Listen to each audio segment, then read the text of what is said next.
Hello everyone, today I am here to share with you all the things I've recently watched. So I started this I don't know, maybe 5 months ago, and I've been really enjoying it. I like to write down every show or movie I've completed so I can talk about it and share it with you guys and see what you think and things like that. I want to say this is like 2 or 3 months worth because I haven't been watching as much because my daughter stays up for longer periods of time and naps are less.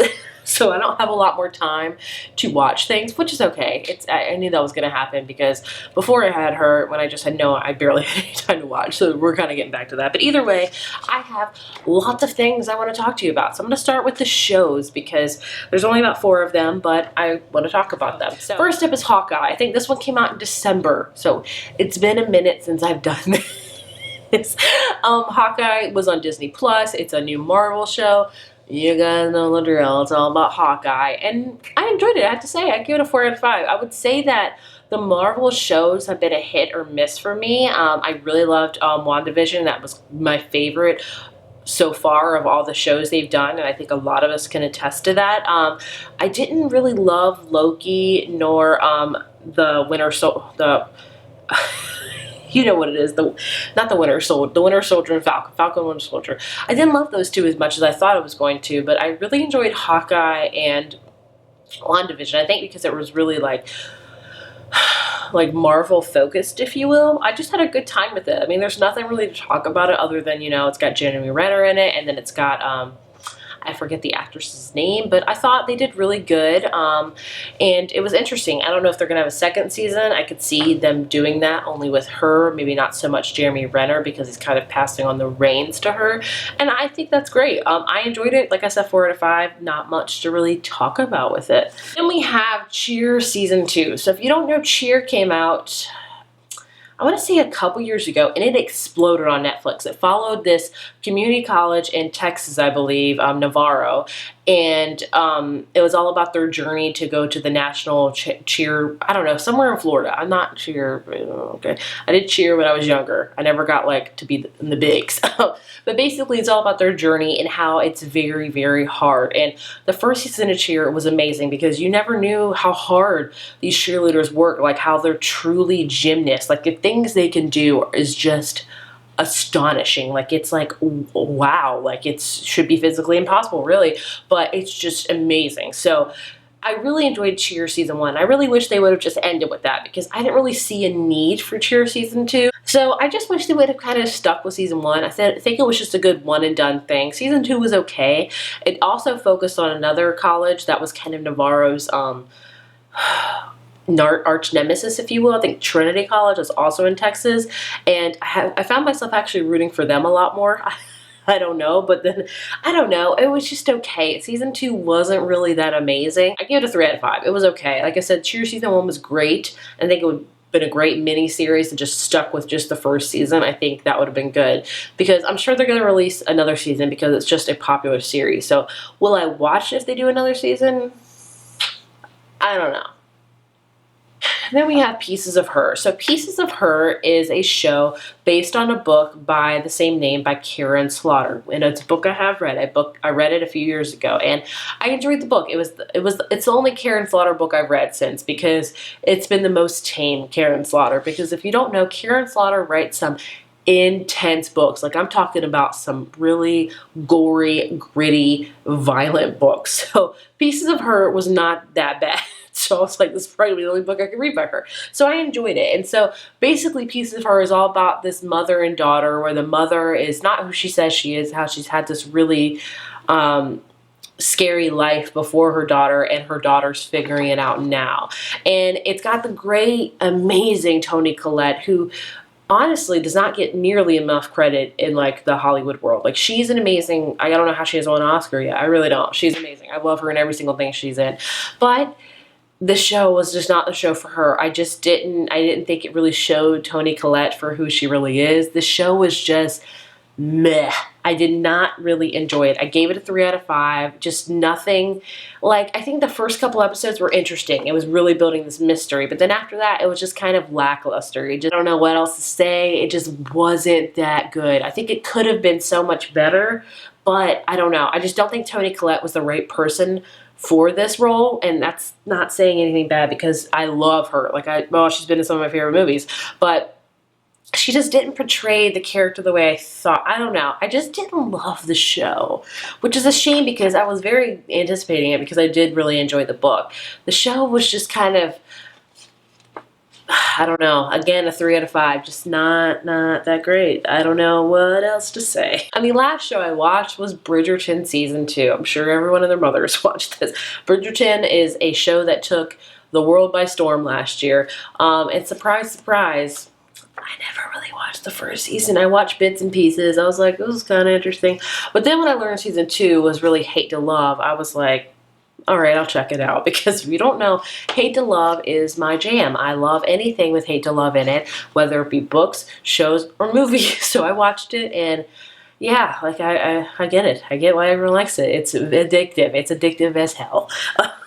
So in this book, or this, it's based on a book series, which I want to read, honestly, and I might read out of order. I don't know. I think it's fine. That's just me. But Bridgerton Season 2 follows a Viscount. Is that right? Viscount Anthony, who is looking for a wife, and there he wants to court Edwina, who he really wants to marry because it's like just a marriage of formality. But her older sister Kate's like, no, no, no. And they basically have like this hate to love romance that is steamy, very like, will they, won't they? And I ate that crap up like cotton candy. It was addictive. So 4 out of 5. I enjoyed it. Will I watch future seasons? You bet I will. I'm not going to say much more about it because everyone probably knows about Bridgerton. Moving on to movies. I don't have a ton. I'm going to try to go through them quickly. The Unforgivable. This one came out, I think, at the very beginning of the year or the very end of last year. It stars Sandra Bullock in a very serious role where she's getting out of jail and she wants to see her sister who's been adopted, and she hasn't seen her since she was arrested like 20 years ago. And it's basically about that. It's a very gritty, kind of hard-hitting movie, and it was good. I really enjoy Sandra Bullock. The ending was very like bittersweet. It was an okay movie. It's a movie that I'm not going to rewatch again, because when I watch especially like hard-hitting movies, I watch it once and then that's it. So I gave it a 3 out of 5. Like, it was okay. It wasn't like amazing, but it was a decent one. Then we have The Hating Game. So, The Hating Game is based on a book, my all-time favorite romance book, where it's a hate to love romance, and I knew the movie was coming out, and it wasn't really like a full-on theater thing like that. It just kind of was a indie type of romance movie, and I rented it, and it was okay. I gave it a 3.5. Like, I watched it once. It was cute. I won't watch it again. Do I think it lived up to the book? I don't know. I don't know if it really needed to be made into a movie, honestly. Like, I don't think it really needed to. I don't know. I think I'm kind of over the whole book to movie adaptations. There is a seldom few that I still really enjoy, like You. I can't think of anything else right now for some reason, but I don't enjoy a ton of book to like movie or show adaptations anymore. I don't know what it is. I don't. So this one was okay. I thought, like, I definitely saw there was a lot of really great elements from the book that were in the movie. I was like, wow, that's really true to the book. That's great. Of course, they made it their own, which is more than understandable because movies and shows have to do that. But like, it was just okay. Is it an automatic favorite romance movie of all time for me? No. It was just like, I watched it once, I'm good. So, like I said, I don't know if it needed to be made into a movie. I think it could have been fine without, but that's just my personal opinion. I mean, there's just a trend now, like where the Crawdad Sings is coming out. I don't know when we're ever going to get the Nightingale movie coming out. What else is coming out? I don't know. Probably 50,000 more. This one was just, it was okay. Yeah, Venom 2. This is just strictly like fun times for me. I really enjoyed Venom 1. I thought it was fun. I thought it was campy kind of, and Venom 2 was just not good. It had Woody Harrelson in it, and I think he was the villain Carnage, and it was just meh. Nothing really happened in it. Wasn't that really super interesting. I gave it a 2 out of 5. There's nothing really more to talk about it other than like, it was just okay. Venom, the first one, was interesting. I did enjoy that one. And I like seeing how Tom Hardy plays Venom and Eddie Brock, but the second one was just not that great to me. yeah, I don't know. I don't know. Am I super harsh today? I'm not sure. I just didn't enjoy it. Then I rewatched The Sandlot because I was just feeling like nostalgic that day whenever this was. If you don't know, The Sandlot is like a kids baseball movie from the 90s that's based in the 50s or 60s. 5 out of 5. The Sandlot's a great movie. If you haven't watched it yet, you need to. It's just about a group of kids that play baseball and they love baseball. And as a huge baseball fan, I just loved it. So there's a scene in it too where they talk about their love of s'mores, or like a character's introducing s'mores to another character who's never had s'mores before. And I was like, oh my gosh, I have this weird obsession with s'mores. I don't know if it when I got pregnant with my son Noah a while ago, but I'm obsessed with anything s'mores. Like if it's labeled as s'mores, like flavor, I just like, I love s'mores. I love the graham cracker, the marshmallow, and the chocolate. Like, so I don't know why. When that scene came on, I was like, oh my gosh, I forgot about this scene. First, you take the graham.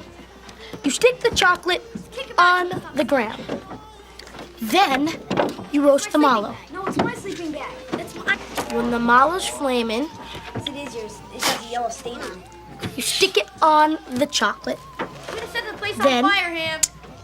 You cover it with the other end. Here, make me one of those. Yeah, me too. Then, you scoff.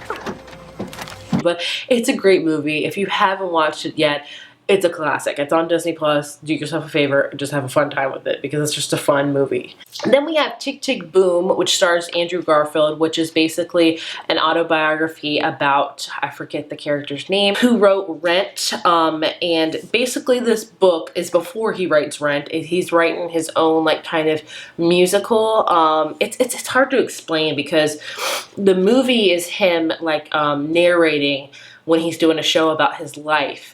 But the movie goes back to his life when he's writing this other musical about like this alien. It's odd. I don't know how to explain it, but it's basically about this guy's life. And it's interesting. Andrew Garfield did amazing. There's lots of great musical numbers in it, and I enjoyed it. I gave it a 4 out of 5. I know you're gonna be like, oh, 1 out of 5 out of 5. I'm not an overly musical lover. I'm just not. That's just not me. I've never been like that. I still haven't seen West Side Story.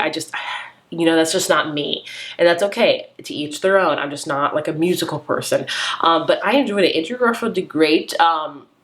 He got nominated for an Oscar for it, which kudos to that because he definitely did amazing in this role. Then I have The Adam Project. This is a Netflix movie that stars a whole bunch of amazing people. Jennifer Gardner, Mark Ruffalo, Zoe Saldana, and Ryan Reynolds. And this was a fun time. I was expecting not that much because I love Ryan Reynolds, but I feel like he plays the same character in every freaking movie, like an overly sarcastic, cocky guy. That's how he is.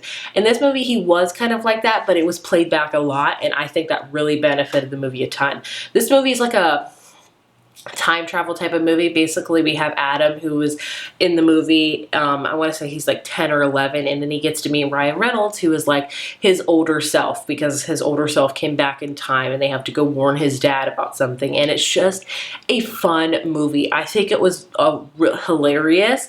I love the time travel aspect of it. I enjoyed it. I gave it a 4.5 out of 5. Like, I would rewatch it again, honestly. And I also loved, like, the star of the show is young Adam. He stole the show. He was hilarious. In fact, I think because of that movie, and I think they saw how like how funny he was, he got cast as the new Percy Jackson, which I think a lot of people really appreciate because they have done Percy Jackson wrong in the cinema world.